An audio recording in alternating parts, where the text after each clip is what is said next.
Are we going above managing agents and giving that role to AI too? Ever since AI entered the agentic space and started interacting with tools, everything has changed. Now we let AI interact with tools on our behalf, using agentic systems like Claude Code to do the work for us. Our role has shifted to simply delegating tasks to agents and letting them handle the execution. But we are already moving beyond this delegation. Claude has a new update where it handles the tasks in a different way than it usually did, by taking over much of the delegation itself and integrating it directly into the product. This added another layer of abstraction and changed how we work. This is exactly what this startup founder talks about in his article.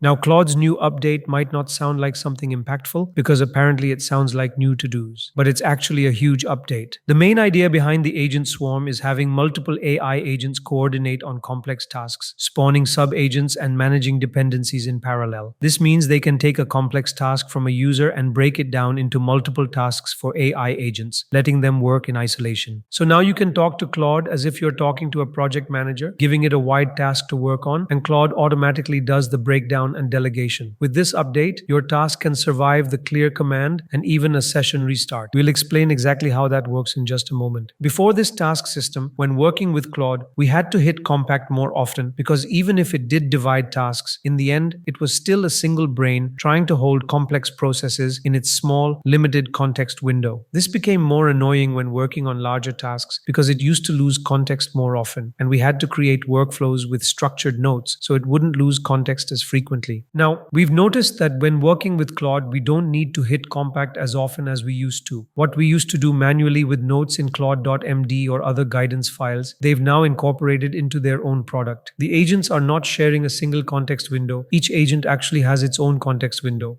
As we mentioned earlier, you interact with the main Claude, who acts as a task coordinator. This coordinator creates a task graph that identifies and breaks the work down into smaller tasks. It then determines the type of each task, whether it's sequential, meaning the previous task needs to be completed before starting the next one, or non-sequential or parallel, meaning there are no dependencies and they can run at the same time. Each task follows a full workflow to investigate, plan, and implement the task, with each stage being blocked by the previous one. Once the task graph is created, it spawns agents and delegates different models to each task based on its complexity. Some tasks, like exploring folders, don't need heavy reasoning from Opus 4.5 and can be handled by Haiku or Sonnet models. Each agent gets a fresh 200K context window, which is isolated from the other processes. This is different from how Claude worked before, where it relied on a single context window, which caused problems. With this system, each agent is able to focus on one thing. You've probably noticed we build a lot in these videos. All the prompts, the code, the templates, the stuff you'd normally have to pause and copy from the screen, it's all in our community. This video, and every video before it too. Links in the description. Now that was the detailed explanation of how the new task system works, and at first it might not sound much different. Previously, it used to write tasks into the context window, and once the context window filled up, it had to compact, which caused the to-dos to get messed up in the process. Now tasks aren't just in the context window. They've added a new task folder inside the main.claude folder, where there's a folder for each session, identified by the session ID of that session. Inside each folder, there's a set of JSON documents representing tasks in the system. These JSON files are identified by their IDs and contain a name, description, and status. The two main keys to focus on are blocks and blocked by. The blocks key lists the tasks that are blocked by the current task, while blocked by contains all the tasks that are blocking the current task, and after those execute, the current task can proceed. This setup ensures the correct sequence because it creates a dependency graph showing which tasks depend on others and which are blocked. Basically, this guides Claude so it can't skip a task until the required one is completed. Without this graph feature, you would have had to explain to Claude again every time you wanted to use the clear command, but that's no longer necessary. This logic has been externalized into a file structure, which allows the system to retain its state even when the session ends, no matter how many times later you come back to it. That way, Claude doesn't have to figure out which tasks to redo. The graph doesn't forget and doesn't drift from what it needs to do. The folder names are currently just random IDs for the session, but if you set an environment variable with a custom name, it will identify the session session by that name. This ensures that tasks aren't lost even if you close your terminal, and Claude can continue the session seamlessly. With this update, Anthropic has finally killed the Ralph loop, which was originally all about re-anchoring the task system. Now, Claude handles it automatically on its own. Also, if you are enjoying our content, consider pressing the hype button because it helps us create more content like this and reach out to more people.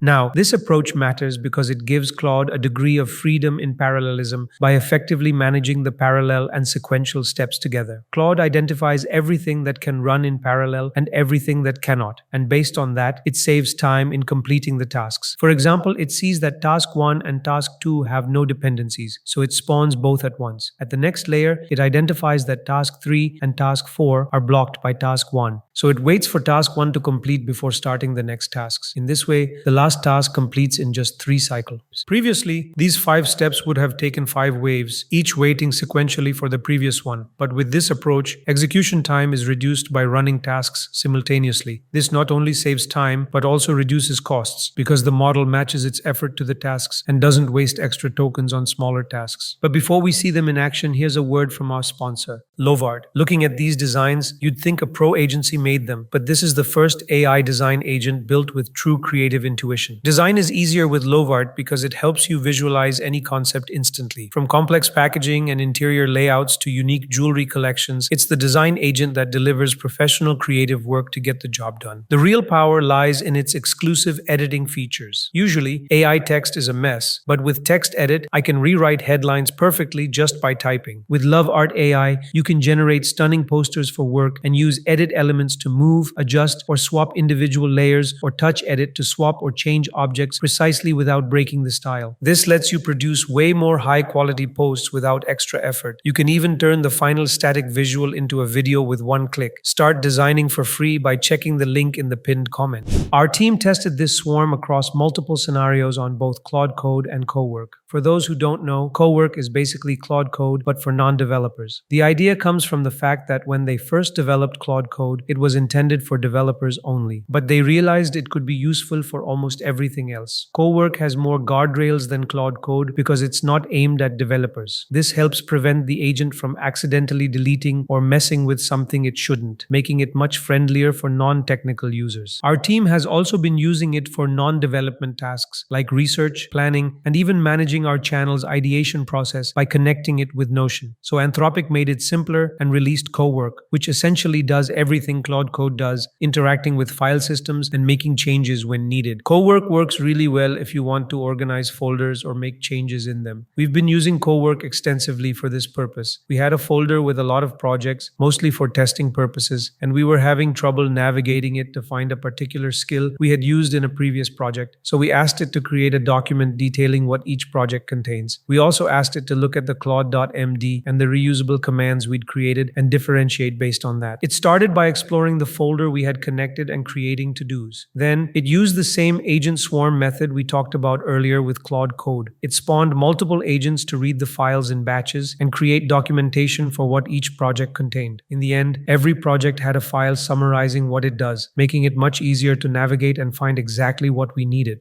We used Cowork for feasibility and market research for an app we were working on, and it created a proper document containing all the findings. Just like Claude Code, it asked questions and, based on the answers, produced a comprehensive report. It saved the report in the folder we had connected Cowork with. You could do something similar with Claude Chat, but now it actually has access to the documents inside the folder, which helps guide the research much more effectively. The generated report also had proper formatting because Cowork comes with specialized skills to create documents better than before. Now, once the research and PRD documentation was complete with Cowork, we moved to Claude Code for the actual implementation part. We asked Claude Code to look at the document inside the folder, which was used to guide Cowork on the project idea for which it did the research, and break it down into different components, focusing on one aspect of the PRD. It analyzed that the PRD contained multiple sections and realized that these could be handled in parallel since they were not dependent on each other. So it spawned multiple agents to work on writing them simultaneously, with each agent working independently. Without the parallelism, it would be 16 sequential steps, which were reduced to one step because of parallelism, leading to significantly speeding up of the process. Now, Claude breaks down complex tasks automatically, but sometimes it doesn't because it does not consider the request to be complex enough for breakdown. If it doesn't, you can prompt it with something like break this down into tasks with dependencies. It will then create the dependency graph and use it to manage the workflow. You can even see the to-dos by hitting Ctrl+T. Since this was a long-term project, we set the CLI flag to the project's name so we could return to it later. That brings us to the end of this video. If you'd like to support the channel and help us keep making videos like this, you can do so by joining AI Labs Pro. As always, thank you for watching, and I'll see you in the next one.